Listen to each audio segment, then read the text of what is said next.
You wake up, you check your phone, and you think you've just spent $78 overnight on just to get a single research summary. And most people think more expensive AI models are always better. But what if I told you that there's a $0 model that performs within 10% of the most expensive one? Here's the thing everyone gets wrong about AI pricing. You don't need to break the bank to get breakthrough results. I'm Evan Goldstein. I'm a licensed professional engineer and a data scientist, building AI Capitalist R&D channel to talk to you about implementing AI in your business.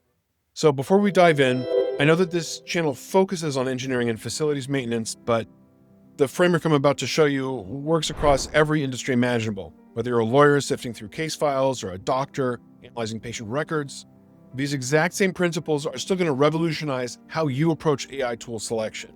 Stick around to the end because I'm going to show you exactly how to apply this to your specific field, no matter what you do. I love automation. So here's one that I made the other day that I've been working on. I call it Paperboy. It researches these feeds here for new papers that are being published in the field of artificial intelligence, scans them, and then it gets the most pertinent, the most relevant to what I'm trying to accomplish here. So things that are edgy or maybe show some new business use case or could be applied to things I'm already doing. Anyway, so in this case, it's grabbed 249 papers. It's running through each paper. I have an agent. This is an AI agent that I've built here, which just means that can basically run tools and make decisions and do things in the real world. It's reading through all these papers and deciding which ones are keepers and which ones to toss. Okay, so as you can see, it's gone through 2 runs so far. It's already got 447 papers that it's found. Now, the idea here is that it goes through, then it selects the winner, and then on this side, it does a whole write-up on it, on the paper. It tells me what's my conclusion, what's the experiment really about, what were the researchers trying to discover. Anyway, that's not what I'm here to talk to you about. What I'm here to talk to you about is that I automated this. I ran it last night, and then I left it running. The idea is I wake up in the morning, I sip my little cup of coffee, and I read my paper. Hey, they spent $78 last night just on this stuff. Yeah, okay, that's not acceptable. I cannot be spending $80 to get one little write-up on a paper. So there's a few ways to prevent this from happening. And number one is you can go into these language models, and then you can just say, always execute. Also, within OpenRouter here, you can set limits to how much you're doing on any given model. So it just won't work after a certain point. However, I thought this would be a good opportunity to do some research on which models I should be using where. How do you get the most value, and where do you apply all these different models? You've got ChatGPT, you've got Claude, you've got a bunch of freebies out there that work just fine. So when is it good enough to use a cheap model? Where's the best value, and what is the best model for any application? And so I worked with AI and I developed this little schema for deciding, and I'm going to share it with you. Okay, so I set up an experiment here, or a research project really, where we're running different language models, and then we're going to do a comparison with the same context, so the same amount of data going in. That could be the same essay or the same research paper going in, and then we're going to see coming out how much each one costs and how they perform. And this is based on standardized benchmarks. So for the first use case we have is a rewriter or a voice transfer. The goal is to take a source text that's been written and to transform it into text that's a consistent brand voice, your voice, without losing the facts, the numbers, the quotes, or the attributions. This is going to use hard rules like no summarization. It's going to enforce a specific glossary, your lingo, and it's going to have a certain layout. Now, this could be a good idea for converting news articles into scripts. You can also turn technical memoranda into emails for narratives that you're ready to present. This could be used to standardize proposals. Okay, and in each case, I picked the best performing. So in this case, the best performing here is Claude 3.7 Sonnet.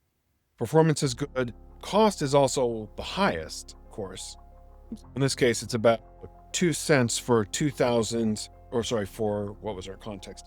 Context was, we had 3,000 tokens in and 1,000 tokens out. Okay, so The Gwen 2.5 is the best value. You can see it's close. It's probably within a 10% shot of Claude 3.7 Sonnet, and it's super cheap. Limitation is, you see, this is the context window here, the 2000K context. You can send something huge to Claude. You can send about a tenth of that to Gwen, so not great. And the cheapest is Mistral. Mistral, this is some Mistral is an open source model, so AI router, open router, runs Mistral itself, and they don't charge you to use that particular model. So hypothetically, you could set up an open router account and you could just run everything on these free models. They're not the best of the best, though. You can see there's probably about a 20% degradation in performance. Okay, next, agent tool use. So this is a case where agent, what we saw earlier. So in this case, we see an agent. Now this agent is, AI is running the show. So you tell it what to do. I give it its marching orders here. This is all the instructions I give it. And then it uses these tools one by one. So there's a problem here, but it uses these tools off and on as needed to accomplish the task that it's assigned. Not all AIs can do this. In fact, there's a narrow set of models that can do it. And the cheapest is Mistral Small. In this case, because I'm researching hundreds and hundreds of papers, this context window is going to be very limiting. So I would probably actually stick with Claude 3.7 Sonnet most of the time. But for most other tasks, I would do this Gwen 2.5. And then the cheapest is the free one. I might even just go with the free one. Okay, for classifier and triage. So what this does is it assigns labels or routes items based on the topic, the risk, the novelty, the urgency, ahead of other processing stages. What you would think of this is, if you would have an agent that's programmed to read your emails and respond, it has to decide, is this from a customer? Is this from an employee? Is this from a vendor? And route them on that basis. And then you could do it again and you could say, is this an angry customer? Is this someone asking questions about a product? Is this a business question?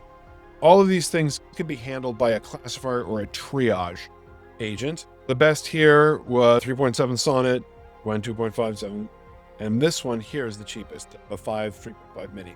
Another task you use this for is extraction. You can use a large language model to put fields into strict categories within what's called JSON, which is a file format, like a text file. JSON is a file used to transmit information. So that would be like picking URLs, titles, abstracts, authors, and dates out of this mass of information that I scraped off of these feeds containing all the papers. We have the same sort of setup here. I would probably worry less about using Claude 3.7 because the cost is higher than using Gwen in this particular case. Once you've got the file, this is basically taking unstructured information and making it structured. Unstructured information is like comments on Facebook where someone is just writing without a standard. Structured information would be an invoice stating about this item for this much money with different fields. This is moving from unstructured to structured.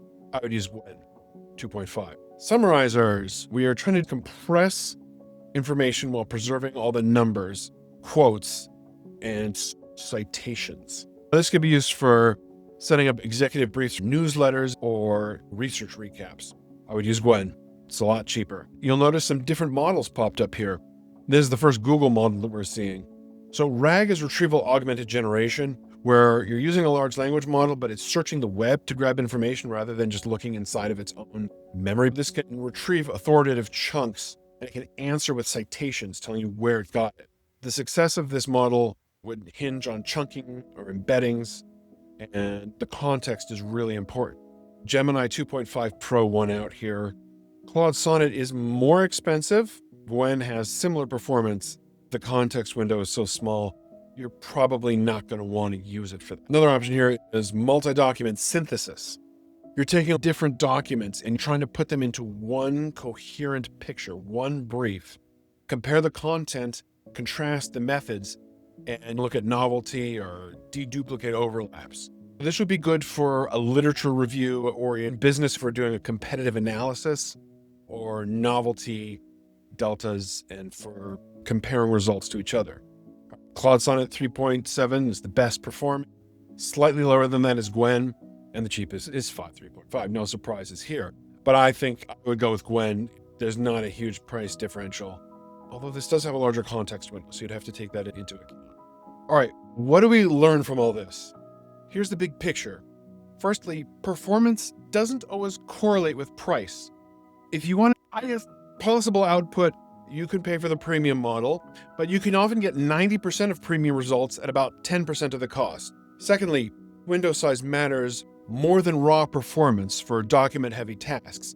A lot of the performance we're talking about is really time. If I'm running this thing at midnight, I don't care if it finishes at 12:07 or 12:09, if it took an extra 20%. What matters is the output and the cost. In other cases, if you're looking at latency or the reaction speed, then you might consider some other criteria. For what we're talking about here, we can also see that free models can handle simpler tasks effectively, which makes them perfect for testing and development. Task-specific optimization is key to one-size-fits-all approaches every single time.